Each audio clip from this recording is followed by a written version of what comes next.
Alright, so here we are with video 4. Video 4 still has to deal with parallel lines, but it does have one slight difference to it, and this one's really important because most people are only used to working with one direction here. This one's going to work both ways. So we're going to figure out how can we get parallel lines. So how does this come up? So by the end of the video, you should be able to identify when lines are parallel given congruent angles, solve for a missing value that makes parallel lines, or identify angles that would create parallel lines. All right, so we have our definitions here, how this would work. So how can we tell if lines are parallel without it being given to us in the problem or on the diagram? So if there's no arrows on the lines or it's not said in the problem, is there another way? So there is. There's actually 4 different ways we could do this. These are going to be our 4 theorems here. So if two lines in a transversal form corresponding angles that are congruent, then the lines are parallel. So just one example here. I'm not going to go through every pair of corresponding angles, but for example, if angle 2 is congruent to angle 6, then the lines are parallel. So we could say if angle 2 is congruent to angle 6, then line M is parallel to L. And this would be the reasoning, okay? Because if corresponding angles are congruent, then the lines are parallel, right? The next one is alternate interior angles. So if two lines in a transversal form alternate interior angles that are congruent, then the lines are parallel. So one example here of alternate interior angles would be 4 and 6. So if we know that 4 is congruent to 6 somehow, then we could say that angle 4 is congruent to angle 6, then line M would be parallel to line L for, again, this reason. So this is why the vocabulary is very, very important. We have to know these theorems. All right. The next one is the alternate exterior angle theorem, or the converse of the alternate exterior angle theorem. So if two lines in a transversal form alternate exterior angles that are congruent, then the lines are parallel. So an example here would be if we know that angle 1 is congruent to angle 7. So if angle 1 is congruent to angle 7, then we could say again that M, it's a bad M, we could say that M is parallel to L. All right, and again, for the reason being that if two lines form exterior angles that are congruent, they're parallel. All right, so these are just truths. These are always going to be true if we can show what it needs. So the last one, again, this one gets a little star just like it did last time. If two lines in a transversal form same side interior angles that are supplementary. So here we would have to say something like angle 4 plus angle 5 equals 180 degrees. If that's true, then M is parallel to L. All right, so we have to prove these things in order for the lines to be parallel. Whereas in last video, we were given parallel lines and we were solving for missing angles. So it's just a little bit different. All right, so let's get to some answers here. Some examples. So use the given diagram to answer the following questions. So I'm going to highlight each choice on here and try not to overlap to see if it'll help. I'll do each one in a different color. That should make it a little bit easier to visualize. So first one, if angle 1 is congruent to angle 5. So if angle 1 is congruent to angle 5. Now, if that's the case, I'm really not dealing with any of this nonsense over here. Okay, we're just focusing on this part of the picture. Which two lines would be parallel and why? So in this case, if 1 is congruent to 5, they look like corresponding angles to me for these two parallel lines, or these two lines, N and M. So I say N, I'm going to need a different color. Choose red. N is parallel to M because we could say corresponding angles are congruent. All right, so let's look at the next one. So that's right from our definition above. The next one says, we'll do the next one in green, which lines are parallel if 3 and 9 are congruent? So let's take a look at angle 3 and angle 9. again, if I'm looking at just angles 3 and 9, I'm really not concerned with any of this. I'm just focused over here. So if angle 3 is congruent to angle 9, then it looks to me like we're talking about parallel line A and parallel line B. So I'm going to say A is going to be parallel to B, because why? Well, what type of angles are 3 and 9? 3 and 9 are alternate interior angles are congruent. I'm trying to abbreviate to save some time and some sloppiness that hopefully it's a little neater to read the symbols than it is the words. All right, number 3. Let's do 3 in blue here.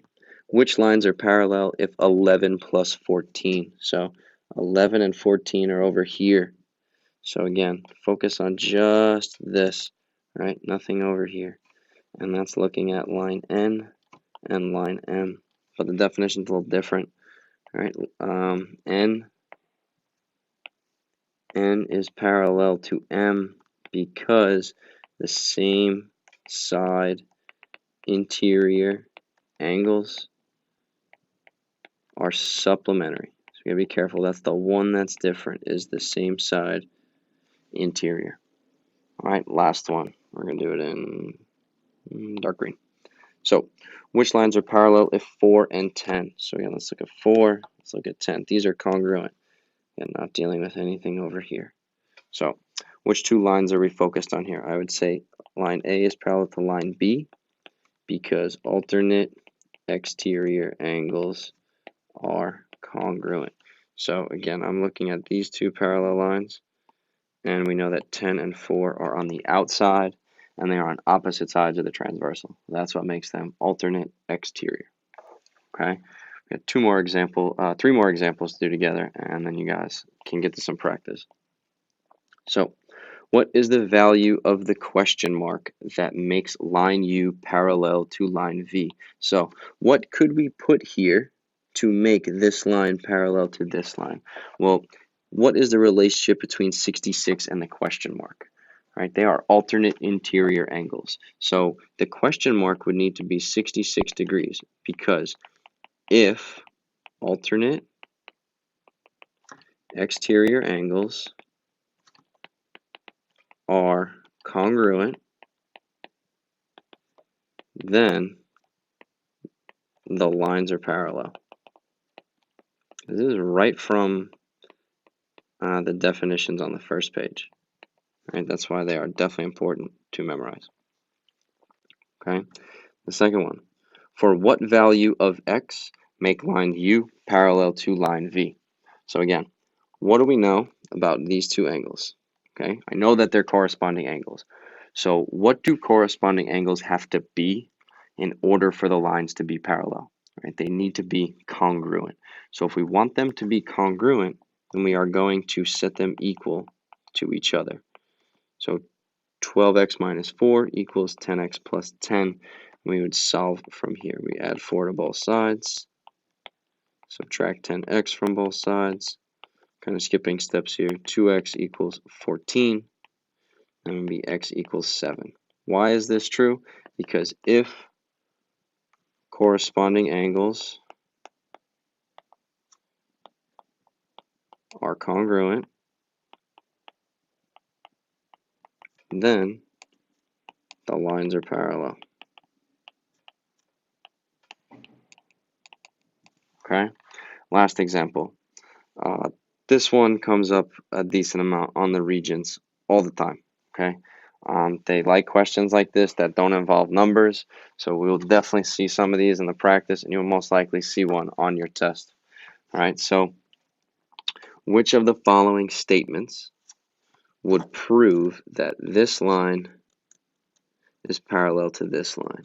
So that should tell you that you are looking for one of the 4 different relationships that we talked about. So let's label angles here. I'm going to do each one in a different color. So choice 1 is going to be red. Angle CFG, which is this one, they say is congruent to FCB, which is this one. Do those look like angles that we have seen before or look like a definition? To me, They look like alternate interior angles. So we're going to put this one on hold. This is a maybe right now. All right, we're going to check the other three choices just to be safe. The next one says angle AFB or ABF, I'm sorry. This angle is congruent to BFC. Now, that to you might also look like alternate interior, but what you have to be careful about is when we're dealing with these two lines and this transversal, in order for that to be an alternate interior angle, it would have to include this little portion down here that it's missing. Okay, so these are actually not going to be alternate interior angles. So those aren't anything. So definitely not the right answer. All right, choice 3. Let's do that one in green. So EFB, which is this angle, is congruent to CFB. That isn't really talking about this line at all. There's no information up here, so we can't really compare that. So that one is definitely wrong. All right, the last one, doing the other green here, CBF, is this one, is congruent to GFC, which is this one over here. And again, they are on two totally different transversals. Okay, this one's not even close to this transversal, so it cannot be that. It has to be choice 1. All right, so that's really it for video 4. All right, when do we know that lines are parallel? Make sure you go back and study those 4 different theorems that you need to know. And again, any questions that you have, short summary. If not, I'll see you guys in video, whatever we're up to, video 5.